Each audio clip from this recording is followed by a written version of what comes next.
Hallelujah, hallelujah. യേശുവേ ആരാധന, യേശുവേ ആരാധന. യോഹന്നാന്റെ സുവിശേഷം 3-ാം അധ്യായം 34-ാം തിരുലിഖിതം. ദൈവം അയച്ചവൻ ദൈവത്തിന്റെ വാക്കുകൾ സംസാരിക്കുന്നു. ദൈവം അളന്നല്ല ആത്മാവിനെ നൽകുന്നത്. ഈ വചനത്തിന്റെ അത്ഭുത ശക്തിയാൽ നിങ്ങൾക്കേവർക്കും കൃപയും സമാധാനവും. Hallelujah, hallelujah, hallelujah, hallelujah. ഒരു അനുഭവം ശ്രദ്ധിച്ചുകൊണ്ട് ഇന്നത്തെ ശുശ്രൂഷകളിലേക്ക് നമുക്ക് പ്രവേശിക്കാം. എന്റെ പേര് ഏലിയാമ്മ. ഞാൻ തൂര് താമസിക്കുന്നു. എവിടെയാ? തൂര് തരിപ്പുറമുണ്ടെന്ന് പറയുന്ന സ്ഥലത്ത് താമസിക്കുന്നു. ഞാന് സ്ഥിരം എല്ലാ വെള്ളിയാഴ്ചകളിലും അഭിഷേകാഗ്നി പരിപാടി എല്ലാ വെള്ളിയാഴ്ചകളിലും കാണുന്നു.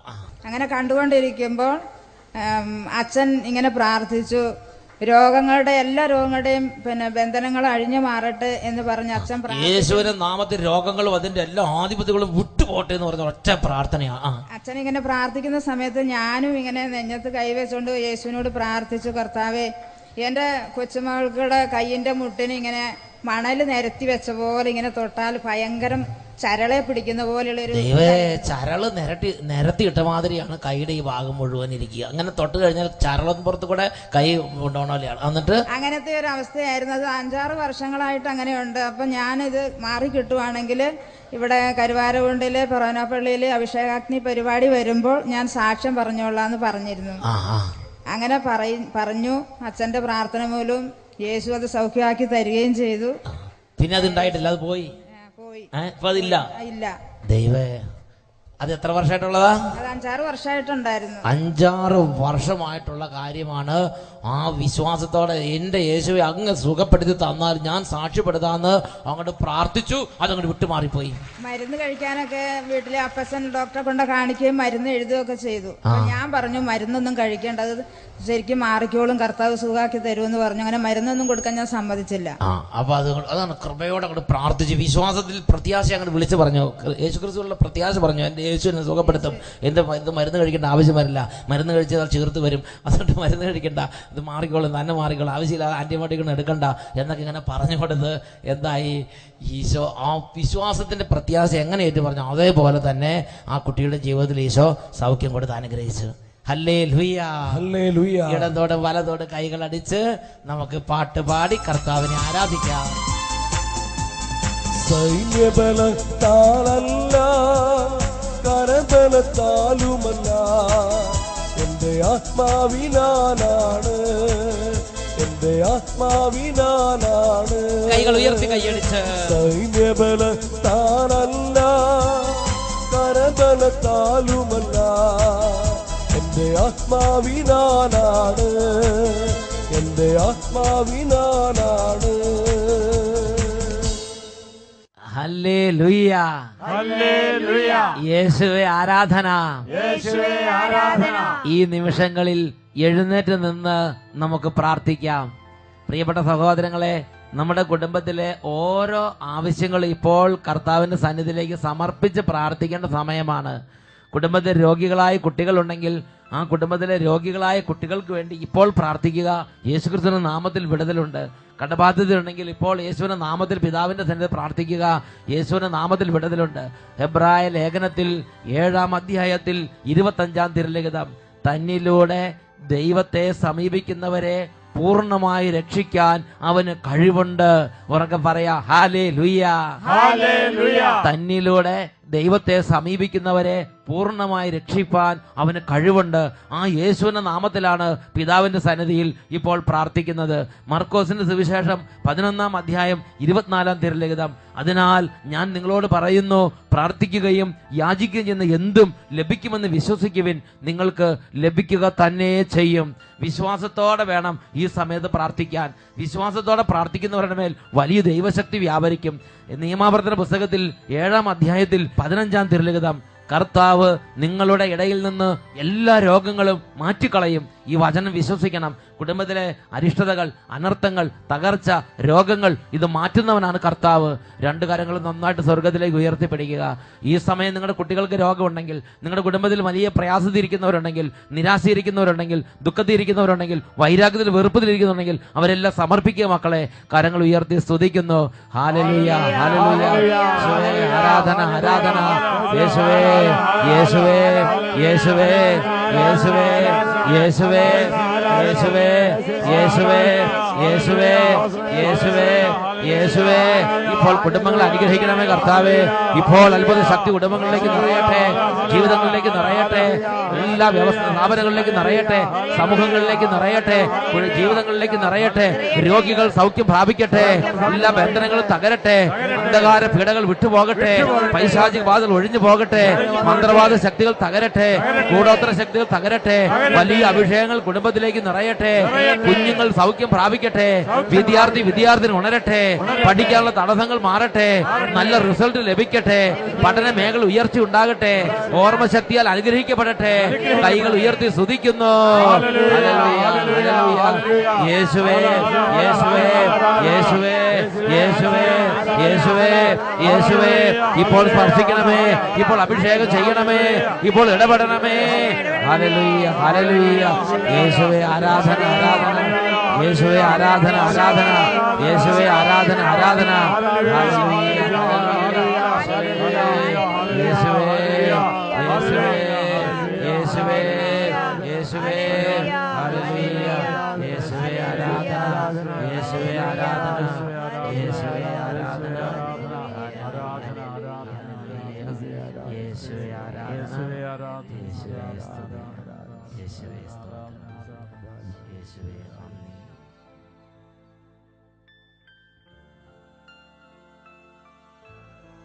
Hallelujah, hallelujah.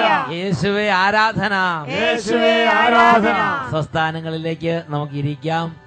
പ്രിയപ്പെട്ട സഹോദരങ്ങളെ, ഇന്ന് നാം ചിന്തിക്കുന്ന വിഷയമാണ് എന്നെക്കുറിച്ച് ചെറുതായിട്ടല്ല വലുതായി കാണുന്ന എൻ്റെ ദൈവം. Hallelujah, hallelujah.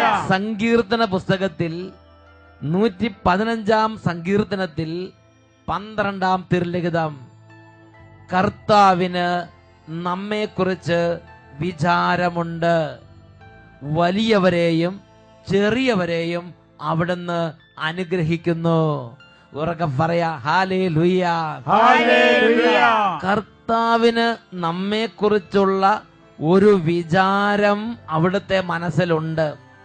ഞാൻ പറയുമ്പോൾ കർത്താവിന് ഈ വട്ടായിലച്ഛനെ കുറിച്ചുള്ള ഒരു വിചാരം, ഒരു ഓർമ്മ, ഒരു ചിന്ത, ഒരു കണക്കുകൂട്ടൽ, ഒരു പ്ലാനിങ്, ഒരു പദ്ധതി എൻ്റെ കർത്താവിൻ്റെ മനസ്സിൽ എന്നെക്കുറിച്ച് എപ്പോഴും അവിടുന്ന് സൂക്ഷിക്കുന്നുണ്ട്. ഇത് കേട്ടുകൊണ്ടിരിക്കുന്ന ദൈവ പൈതലേ, ഓരോരുത്തരെ കുറിച്ചും കർത്താവിൻ്റെ ഉള്ളിൽ ഒരു വിചാരമുണ്ട്, ഒരു പ്ലാനിംഗ് ഉണ്ട്, ഒരു പദ്ധതിയുണ്ട്. ജെറമിയ പ്രവചനത്തിൽ 29 അധ്യായത്തിൽ 11 തിരുലിഖിതം, കർത്താവ് അരുളി ചെയ്യുന്നു, നിങ്ങളെക്കുറിച്ചുള്ള ഒരു പദ്ധതി എൻ്റെ മനസ്സിലുണ്ട്. നിങ്ങളുടെ നാശത്തിനുള്ള പദ്ധതിയല്ല, നിങ്ങളുടെ ക്ഷേമത്തിനുള്ള പദ്ധതിയാണത്. നിങ്ങൾക്ക് ശുഭമായ ഭാവിയും പ്രത്യാശയും നൽകുന്ന പദ്ധതി തന്നെ. എനിക്ക് ശുഭമായ ഭാവി, വലിയ ഭാവി, ഉയർന്ന ഭാവി എനിക്ക് വേണ്ടി കരുതുന്ന ഒരു പദ്ധതി എൻ്റെ കർത്താവിൻ്റെ മനസ്സിൽ എന്നെ കുറിച്ചുണ്ട്. എന്നാൽ ഇന്ന് നമ്മുടെ ജീവിതാവസ്ഥകളുടെ ആ സാഹചര്യം വെച്ച് നമ്മളെ തന്നെ ചെറുതായി കാണുകയാണ്. ഞാൻ എൻ്റെ ഒരു അനുഭവം നിങ്ങളോട് പറയാം. 1998 അട്ടപ്പാടിയിൽ സഖിയോൻ ശുശ്രൂഷകൾ ആരംഭിക്കുമ്പോൾ, പ്രിയപ്പെട്ട സഹോദരങ്ങളെ, കേവലം 24 പേർക്ക് മാത്രം താമസിച്ച് ധ്യാനിക്കാവുന്ന ചെറിയ ഒരു മുറിയിലായിരുന്നു ധ്യാനം തുടങ്ങിയത്. തുടക്ക ധ്യാനങ്ങളിൽ 7 പേര്, 12 പേര്, 18 പേര്, 20 പേര്, ഇങ്ങനെ മാസങ്ങളോളം ഇങ്ങനത്തെ ശുശ്രൂഷകൾ നീങ്ങിപ്പോയിട്ടുള്ളത് എൻ്റെ ഓർമ്മയിലുണ്ട്. അന്നത്തെ എൻ്റെ ഏറ്റവും വലിയ പ്രാർത്ഥന, കർത്താവേ 24 പേരെയെങ്കിലും ഈ മാസത്തെ ധ്യാനത്തിന് കൊണ്ടുവരണമേ. താമസമുള്ള ധ്യാനം, അത് 24 പേര് വന്നാൽ ഗ്രാൻഡ് സക്സസ്, ഏറ്റവും വലിയ വിജയമായിട്ട് ഞാൻ കണക്കാക്കിയിരുന്നു. പ്രിയപ്പെട്ട സഹോദരങ്ങളെ, അങ്ങനെ 24 പേര് വന്നു. അപ്പോൾ എൻ്റെ മനസ്സ് കുറച്ചും കൂടെ ചിന്തിക്കാൻ തുടങ്ങി. അപ്പോൾ പറഞ്ഞു, ഒരു 40 പേര് വരെ ആകുമായിരുന്നെങ്കിൽ കുറച്ചും കൂടെ നന്നായിരുന്നു. എൻ്റെ മനസ്സിൽ എൻ്റെ ചുരുങ്ങിയ ചിന്ത, ചെറിയ ചിന്ത, 40 പേരുണ്ടെങ്കിൽ വലിയ ധ്യാനമായിട്ടാണ് ഞാൻ കണക്കാക്കിയിരുന്നത്. പിന്നീട് എൻ്റെ ചിന്ത മാറി, 60 പേരാവുകയാണെങ്കിൽ കുറച്ചും കൂടെ വലിയ അനുഗ്രഹമായിരിക്കുമെന്ന്. പിന്നെ അത് 80 പേരെ കുറിച്ച് ചിന്തിക്കാൻ തുടങ്ങി. പിന്നെ 100 പേരെന്ന് പറഞ്ഞാൽ ടോപ്പ് ധ്യാനം, അങ്ങനെയാണ് ഞാൻ ചിന്തിച്ചിരുന്നത്. പ്രിയപ്പെട്ട സഹോദരങ്ങളെ, എന്നാൽ എൻ്റെ ദൈവം എന്നെക്കുറിച്ച് പദ്ധതി അതായിരുന്നില്ല. ലക്ഷക്കണക്കിന് ആളുകൾ ഇന്ന് ശുശ്രൂഷകൾക്ക് വരുമ്പോൾ, ഓരോ ആഴ്ചയിലെ ശുശ്രൂഷകൾക്ക്, ഓരോ കൺവെൻഷനിലും ലക്ഷക്കണക്കിന് ആളുകളെ കർത്താവ് ഒരുമിച്ച് കൂട്ടി ഒരൊറ്റ പന്തലിൽ, ഒരൊറ്റ കൊടയ്ക്ക് കീഴിൽ ഈ ജനങ്ങളെ അണിനിരത്തി 5 ദിവസം ഒരു ധ്യാന കേന്ദ്രത്തിൽ താമസിച്ച് ധ്യാനിക്കുന്ന പോലെ ഇരുത്തി ദൈവവചനം പറഞ്ഞു കൊടുക്കാൻ ദൈവം വേദി ഒരുക്കുമ്പോൾ ഞാൻ ചിന്തിക്കുന്നത്, എൻ്റെ ദൈവത്തിന് എന്നെക്കുറിച്ചുള്ള പദ്ധതി നേരത്തെ തന്നെ മനസ്സിലുണ്ടായിരുന്നു. എന്നാൽ ഞാൻ എൻ്റെ ദൈവത്തിന് എന്നെക്കുറിച്ചുള്ള പദ്ധതി ഞാൻ എങ്ങനെ കണ്ടത്? 20 പേര്, 40 പേര്, 60 പേര്, 100 പേര് ടോപ്പ്, ഇങ്ങനെയൊക്കെ കണ്ടുകൊണ്ടിരിക്കുകയായിരുന്നു. കാരണം എൻ്റെ ദൈവത്തിന് എന്നെക്കുറിച്ചുള്ള പദ്ധതിയെക്കുറിച്ച് ഉയർന്ന് ചിന്തിക്കാൻ എനിക്ക് അന്ന് എൻ്റെ വിശ്വാസത്തിൻ്റെ പരിധികളെ എനിക്ക് ഉയർത്താൻ സാധിച്ചിരുന്നില്ല. ഉറക്കെ പറയാ, hallelujah, hallelujah, hallelujah, hallelujah, hallelujah. Hallelujah. പ്രിയപ്പെട്ട സഹോദരങ്ങളെ, ഇതുപോലെ ഓരോരുത്തരുടെയും ജീവിതത്തെക്കുറിച്ച് ചെറുതായിട്ടല്ല വലുതായി ചിന്തിക്കുന്ന ദൈവമാണ് ബൈബിളിലെ ദൈവം.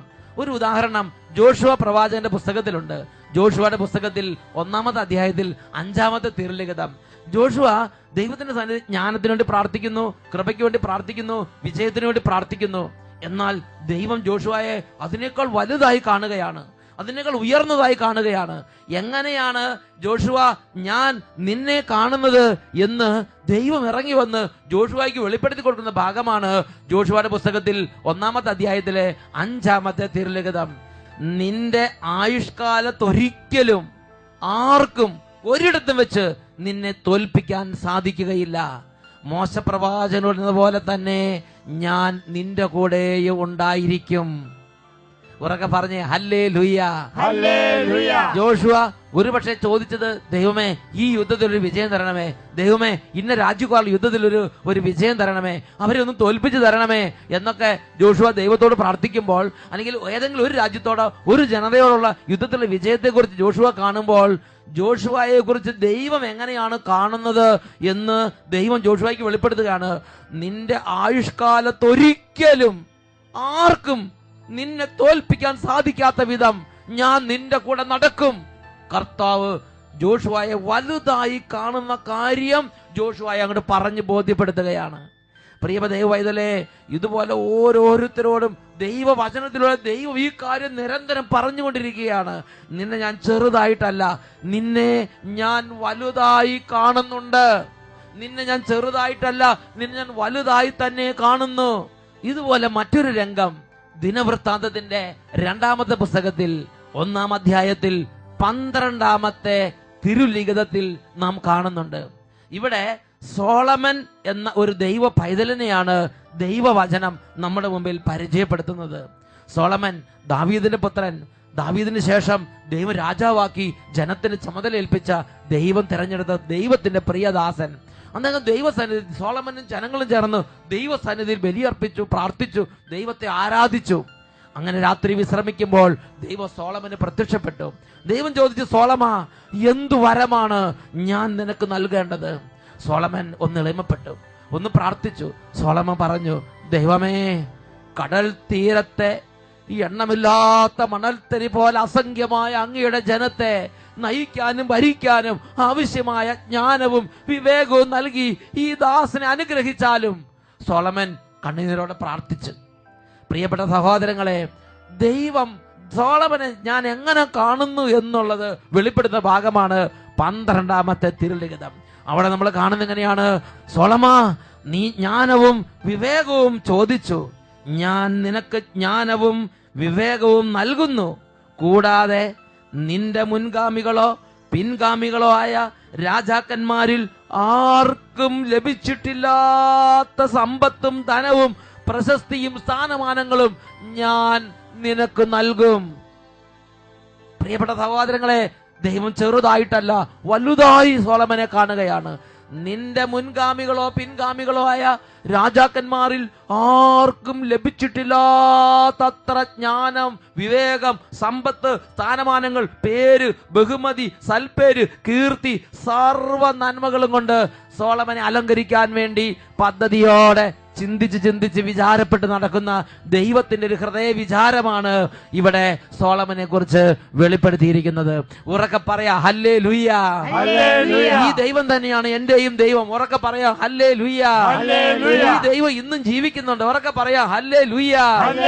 ഇത് വിശ്വസിച്ച് സ്വീകരിക്കുന്നവർക്ക് ഈ ദൈവത്തിന്റെ അനുദിന ഇടപെടലുകൾ വഴി ജീവിതത്തിൽ ദൈവത്തിന്റെ കരം ദർശിക്കാൻ കഴിയും. ഉറക്കെ പറയാ ഹല്ലേലൂയ. പ്രിയപ്പെട്ട സഹോദരങ്ങളെ, വീണ്ടും വിശുദ്ധ ലിഖിതങ്ങളിൽ നിരവധി സ്ഥലങ്ങളിൽ ദൈവം ഓരോ ദൈവ പൈതലിനെ കുറിച്ചുള്ള ദൈവത്തിന്റെ വിചാരത്തെ കുറിച്ച് വെളിപ്പെടുത്തിയിട്ടുണ്ട്. അതിൽ പ്രധാനപ്പെട്ട ഒരു വെളിപ്പെടുത്തലാണ് പുറപ്പാടിന്റെ പുസ്തകത്തിൽ 23-ാം അധ്യായത്തിൽ 22-ാം തിരുലിഖിതം. അവിടെ ദൈവം നമ്മളെ ദൈവത്തോളം അങ്ങോട്ട് ഉയർത്താൻ ആഗ്രഹിക്കുകയാണ്. എന്നെ കുറിച്ചുള്ളൊരു വിചാരം, ഓരോരുത്തരും കൂടെ ഒരു വിചാരം കർത്താവിടെ രേഖപ്പെടുത്തി. കർത്താവ് പറയാണ്, നീ അവന്റെ വാക്കുകൾ കേൾക്കണം, നീ അത് സൂക്ഷ്മമായി പാലിക്കണം. അങ്ങനെയെങ്കിൽ 22-ാം വാക്യത്തിൽ വായിക്കുന്നത് എങ്ങനെയാണ്? നീ അവന്റെ വാക്കുകൾ കേൾക്കുകയും ഞാൻ പറയുന്നതെല്ലാം അനുസരിക്കുകയും ചെയ്യുമെങ്കിൽ നിന്റെ ശത്രുക്കൾക്ക് ഞാൻ ശത്രുവായിരിക്കും, നിന്റെ എതിരാളികൾക്ക് ഞാൻ എതിരാളിയായിരിക്കും. പ്രിയപ്പെട്ട സഹോദരൻ, നോക്ക്, ദൈവം എത്രയോ നമ്മളെ മാനിച്ച് ദൈവത്തോളം ഉയർത്തുകയാണ്. നിന്റെ ശത്രു എന്റെ ശത്രു പോലെയും നിന്റെ മിത്രം എന്റെ മിത്രം പോലെയും തന്നെ എന്ന് പറഞ്ഞാൽ, നിങ്ങൾ ഒരാൾക്ക് ഒരു സ്നേഹിതനുണ്ടായിരിക്കട്ടെ, നിങ്ങൾ ദൈവത്തോട് സ്നേഹിതനായിരിക്കുന്നത് കൊണ്ട് നിങ്ങളുടെ സ്നേഹിതന് ദൈവ സ്നേഹിതനായിരിക്കും. നിന്റെ ശത്രുവിന് ഞാൻ ശത്രുവായിരിക്കും, നിന്റെ എതിരാളിക്ക് ഞാൻ എതിരാളിയായിരിക്കും. അതുപോലെ പ്രിയ മക്കളെ, ദൈവം നമ്മളെ ദൈവത്തോളം അടുപ്പിച്ച് ഉയർത്തി നിർത്തുകയാണ്. മറ്റൊരു പ്രബോധനം നമ്മൾ ബൈബിളിൽ ശ്രദ്ധിക്കുന്നത് ജോഷുവയുടെ പുസ്തകത്തിൽ 23-ാം അധ്യായത്തിലെ 10-ാമത്തെ തിരുലിഖിതമാണ്. ദൈവത്തിന്റെ ഒരു പ്രിയ പൈതൽ ഒരു കാര്യത്തിനു വേണ്ടി ഇടപെടുമ്പോൾ, ഒരു കാര്യത്തിനു വേണ്ടി നീങ്ങുമ്പോൾ ദൈവം എങ്ങനെയാണ് അദ്ദേഹത്തോട് കൂടെ നീങ്ങുന്നതെന്ന് വെളിപ്പെടുത്തുന്ന വചനഭാഗമാണ് 23:10. നിങ്ങളിൽ ഒരാൾ 1000 പേരെ തുരത്തും, കാരണം ഞാൻ വാഗ്ദാനം ചെയ്തിരിക്കുന്നത് പോലെ നിന്റെ ദൈവമായ കർത്താവ് തന്നെയാണ് നിങ്ങൾക്ക് വേണ്ടി യുദ്ധം ചെയ്തുകൊണ്ടിരിക്കുന്നത്. നിങ്ങളിൽ ഒരാൾ 1000 പേരെ തുരത്താൻ തക്കവണ്ണം നിങ്ങളുടെ ദൈവമായ കർത്താവ് നിങ്ങൾക്ക് വേണ്ടി തന്റെ വാഗ്ദാനം അനുസരിച്ച് നിങ്ങളുടെ ദൈവമായ കർത്താവ് തന്നെ നിങ്ങൾക്ക് വേണ്ടി യുദ്ധം ചെയ്യും എന്ന് ജോഷുവ 23:10 വെളിപ്പെടുത്തുകയാണ്.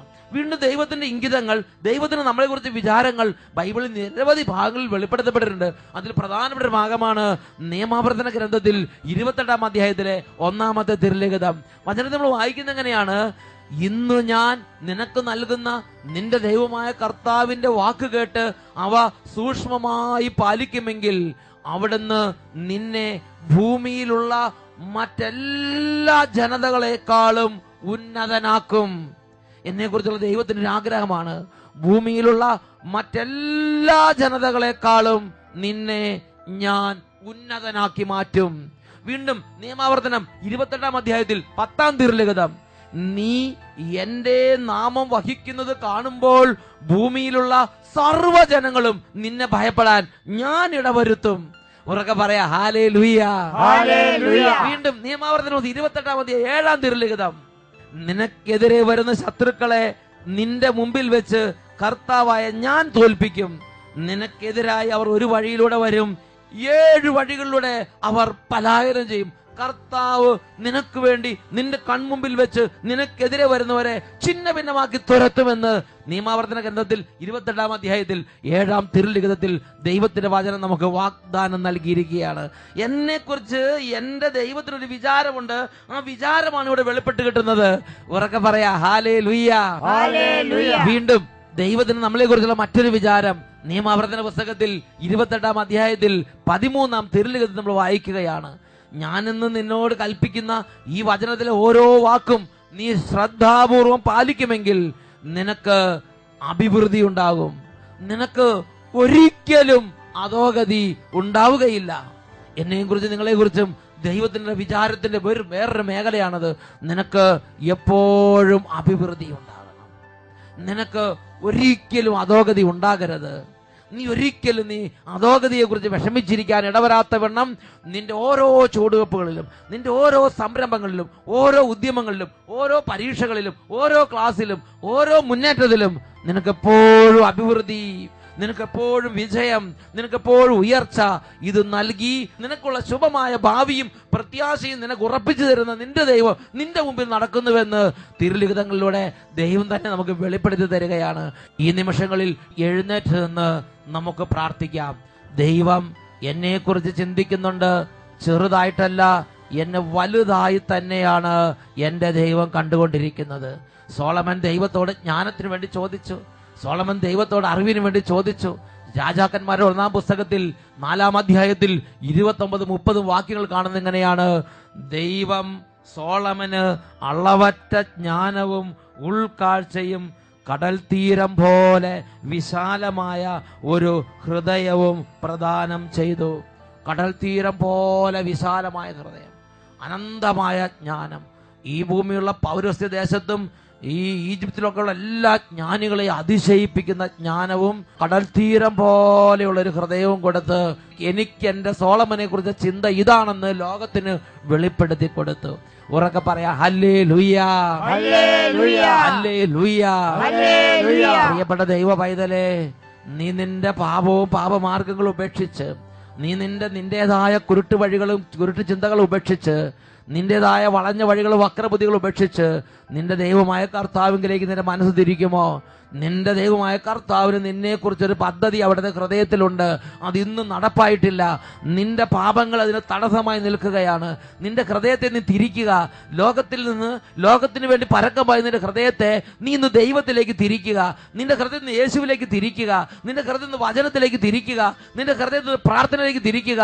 2 കരങ്ങൾ ഉയർത്തി, ദൈവമേ, അതിനുള്ള ഒരു അഭിഷേകം, അതിനുള്ള ഉണർവ്, ഒരു സ്പർശനം എനിക്ക് നൽകണമേ. ഉറക്കെ സ്തുതിക്കുന്നു. Hallelujah, hallelujah. യേശുവേ ആരാധന, യേശുവേ ആരാധന, യേശുവേ ആരാധന. ഇപ്പോൾ സ്പർശിക്കണമേ കർത്താവേ, ഇപ്പോൾ ഇടപെടണമേ കർത്താവേ, ഇപ്പോൾ ഇടപെടണമേ കർത്താവേ, ഇപ്പോൾ ഇടപെടണമേ കർത്താവേ. കർത്താവേ, അടഞ്ഞിരിക്കുന്ന ഹൃദയങ്ങളെ അവിടുന്ന് തുറക്കണമേ. ഓരോ കുടുംബങ്ങളിലേക്ക് ഇപ്പോൾ അങ്ങയുടെ സന്ദർശനം അവിടെ നൽകണമേ. അങ്ങയുടെ സാന്നിധ്യം കൊണ്ട് കൂട്ടായ്മ നിറയട്ടെ. Hallelujah, hallelujah, hallelujah. യേശുവേ ആരാധന, ആരാധന, ആരാധന. യേശുവേ, യേശുവേ, യേശുവേ, യേശുവേ. കൃപ നിറയട്ടെ, അഭിഷേകം നിറയട്ടെ, വിശുദ്ധി നിറയട്ടെ, പ്രാർത്ഥന നിറയട്ടെ, ഉണർവ് നിറയട്ടെ, ദൈവചിന്ത നിറയട്ടെ. Hallelujah, hallelujah. യേശുവേ, യേശുവേ, യേശുവേ, യേശുവേ, യേശുവേ. Hallelujah, hallelujah. യേശുവേ ആരാധന, ആരാധന, ആരാധന. യേശുവേ നന്ദി, യേശുവേ ആരാധന, യേശുവേ നന്ദി, യേശുവേ ആരാധന. Hallelujah, hallelujah. യേശുവേ ആരാധന. ജെറമിയ 29-ാം അധ്യായം 11-ാം തിരുലിഖിതം. കർത്താവ് അരുളി ചെയ്യുന്നു, നിങ്ങളെ കുറിച്ചുള്ള ഒരു പദ്ധതി എന്റെ മനസ്സിലുണ്ട്. നിങ്ങളുടെ നാശത്തിനല്ല, നിങ്ങളുടെ ക്ഷേമത്തിനുള്ള പദ്ധതിയാണത്. നിങ്ങൾക്ക് ശുഭമായ ഭാവിയും പ്രത്യാശയും നൽകുന്ന പദ്ധതി തന്നെ. Praise the Lord, praise the Lord.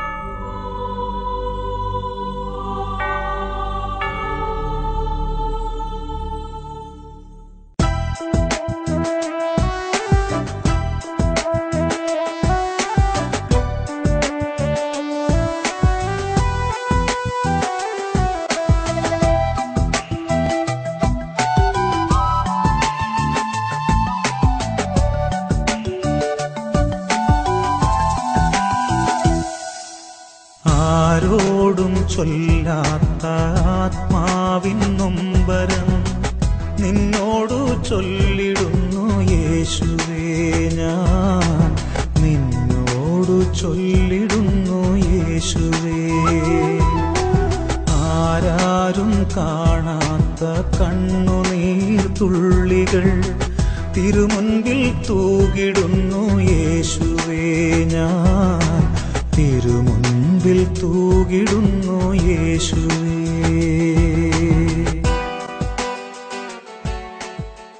Hallelujah, hallelujah. യേശുവേ ആരാധന. യേശുവേ ആരാധന. രണ്ട് കരങ്ങളും കർത്താവായ യേശുവിന്റെ സന്നിധിയിലേക്ക് ഉയർത്തി ഈ സമയം ഹൃദയം നുറുങ്ങി നമുക്ക് യേശുവിനെ വിളിക്കാം. യേശുവിന്റെ നാമത്തിൽ വലിയ അത്ഭുതങ്ങളുണ്ട്. ഉറക്കെ സ്തുതിക്കുന്നു. Hallelujah, hallelujah, hallelujah, hallelujah, hallelujah. യേശുവേ, യേശുവേ, യേശുവേ. ആരാധന, ആരാധന, ആരാധന. Hallelujah, hallelujah, hallelujah, hallelujah. യേശുവേ, ആരാധന, ആരാധന. അനുഗ്രഹിക്കുന്ന കർത്താവേ, മറന്നെന്നെ സ്വീകരിച്ചു നീ, സർവം മറന്നെന്നെ സ്വീകരിച്ചു. ആരോടും ചൊല്ലാത്ത ആത്മാവിൻ നൊമ്പരം നിന്നോടു ചൊല്ലിടുന്നു യേശുവേ ഞാൻ, നിന്നോടു ചൊല്ലിടുന്നു യേശുവേ.